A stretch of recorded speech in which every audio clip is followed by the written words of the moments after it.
Welcome to Crane. You're about to view the Crane tool to help you assess the emissions reduction potential, ERP, of innovative and emerging technologies. This tutorial video will help you successfully navigate the tool and understand the options you have as a user. Crane lets you generate a customized output report based on your own market penetration and a figure of merit assumptions for the solution that interests you. Whether you're already incorporating climate impact assessment into your evaluation of new companies, or would like to be aware of the climate impact of new companies, but haven't tried before, we built Crane for you.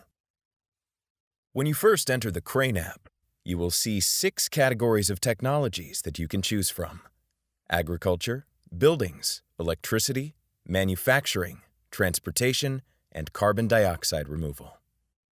To get started, select the category that best fits the target application of your technology.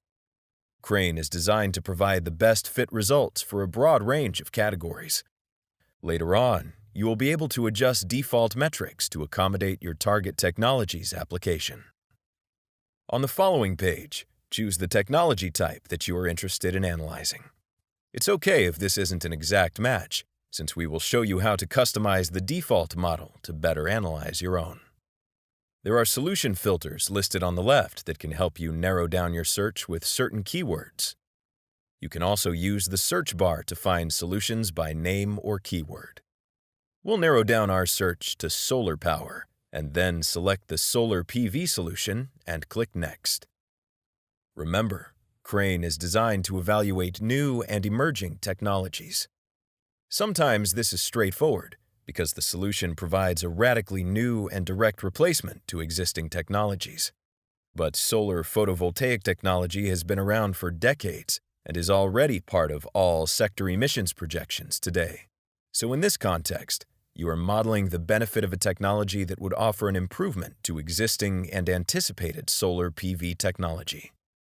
An example of such a technology might be a better solar tracker, or better batteries that improve the overall energy efficiency of the technology. We are continuing to add new technologies to this list, so if you are unable to find a technology in the app that is a suitable fit for the technology you wish to analyze, please feel free to contact us at info@cranetool.org and we can look into it for future versions. The Inputs page is where you will enter any modifications to the default options in order to customize the analysis. In the Primary Inputs section, you can select the geography your solution is expected to impact, as well as the time span that you would like the analysis to cover. You can also adjust the uncertainty in percentage of your input values. This will determine the boundaries of your results. We'll change our end year to 2030 and our uncertainty to 30% for this example. The Market Information section allows you to select the total available market, target market, and customize the rate at which the solution is expected to grow relative to the target market. Right now, most solutions currently only have one geography, total available market, and target market, but future versions of Crane will have additional options to choose for these fields. The total available market is the largest market that the solution could occupy. In this case, it's gross energy generation across the globe. The target market is the market that the solution is expected to improve or replace over time. Under market penetration, you define the rate at which the solution displaces the target market. Using the default assumptions, we're showing our new solar PV systems technology replacing about 2% of the global gross electricity generated by natural gas power plants around the world by the year 2028. The text located below the figure contains additional information relevant to the market penetration default values, and references can be found by clicking the Reference Info for Example Values pop-up link.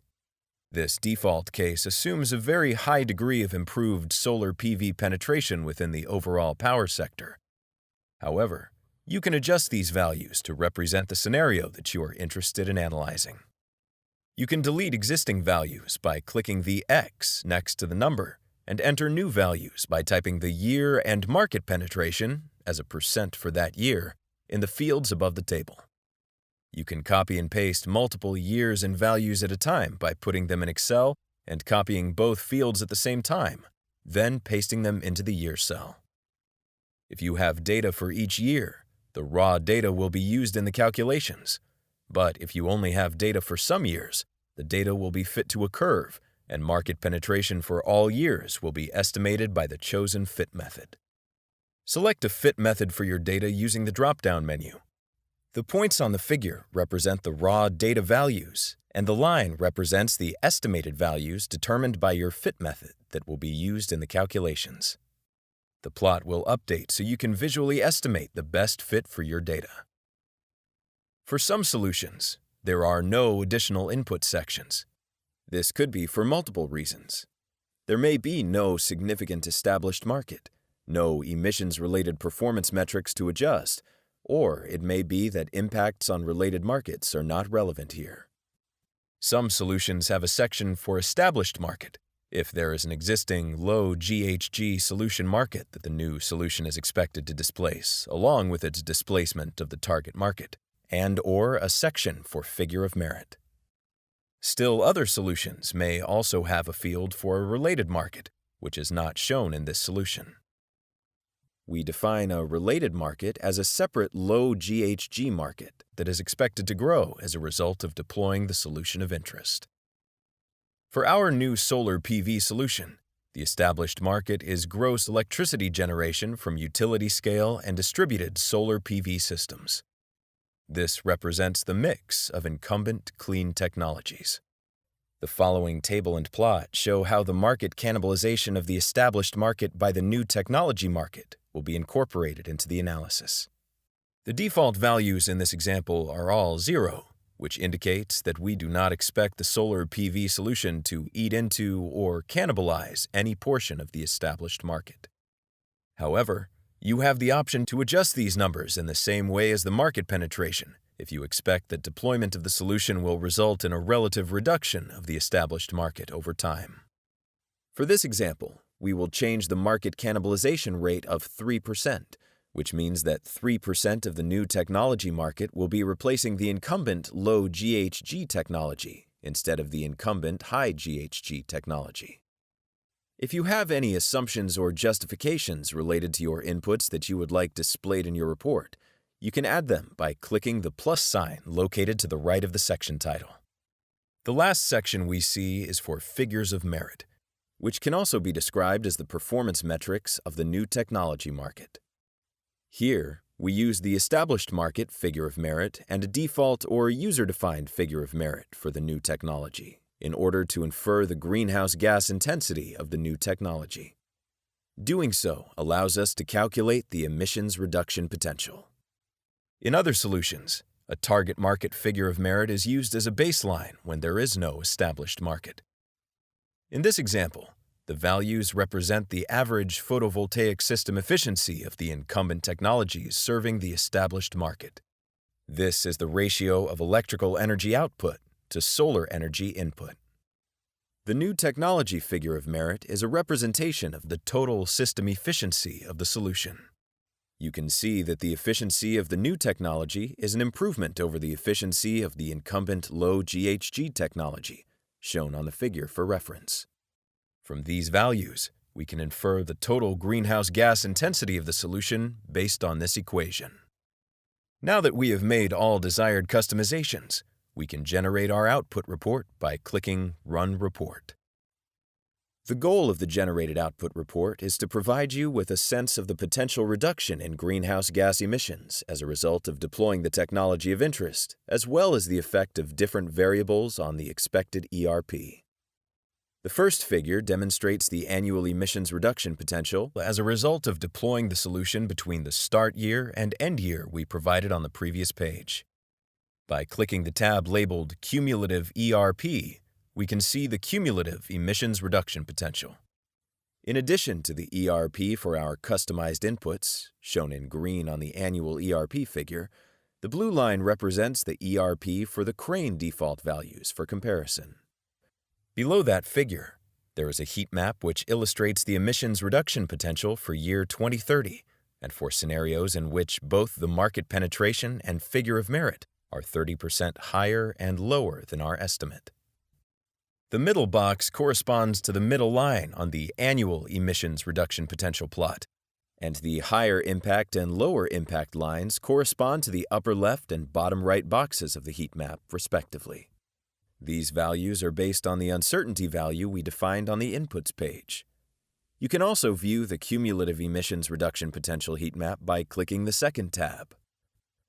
The figure to the right of the heat map is a tornado chart, which depicts the ERP sensitivity to different input variables.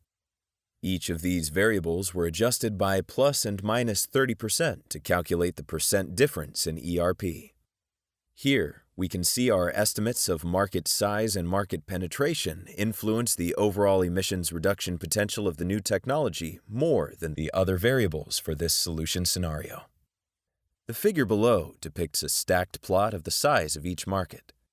Because it's a stacked plot, the top line represents the market size of all technologies, which is the sum of incumbent low GHG technology market size, if it exists, the new technology market size, the incumbent high GHG technology market size, and all other technologies. By hovering over the figure, you can see the size of each market for a specific year. The second tab on this figure depicts the underlying greenhouse gas intensity of each technology market as a function of the year. If you are looking for additional description of any of the figures, you can click the green question mark located to the right of each title for more information. It is important to note that we have made a number of important assumptions to arrive at these results, which are written in the Report Key Assumptions dropdown. These assumptions are customized specifically to each report. If you included any assumptions or justifications for your inputs, they will be included in the User Justifications dropdown. While we do not expect all users to want to dig further into the calculations, if you are curious about either the calculations used to arrive at the displayed results or the raw data driving the calculations, you can visit the Calculations References tab. Table 1 contains all the raw data researched specifically on this technology. Citations for all raw data are marked in the table and can be referenced in the footer at the bottom of the page. The sections below Table 1 contain the step-by-step equations and calculations we use to arrive at the emissions reduction potential for the final year, in this case, 2030. Under the Downloads menu, you have the option to download a PDF or Excel spreadsheet containing your results. Or you can download an input template, which is a JSON file that can be uploaded directly to the first page of the Crane app, located here. This will save you the time of re-entering any customized data that you used in running this report when running future reports for the same solution and for sharing your analysis with others. You also have the option to save a solution to your account, which you can choose to run on the first page of the Crane app. The Crane development team has built an enterprise version of the tool, which provides a comprehensive list of organizations and companies working on products related to each technology. By clicking on each company name, you can find additional information on each company, including revenue, total funding, and a breakdown of that funding into major transactions, company size along with key employees, as well as direct links to more information. You might not currently have access to Crane Enterprise, but if you're interested in learning more or accessing enterprise features, please email enterprise@cranetool.org. We hope you found this tutorial helpful. You are now ready to create your own customized emissions reduction potential reports. Thank you for your intention to incorporate climate impact into your organization's decision-making. Whether it's an investment criteria for you or just something you're curious to know more about, we're glad you're here.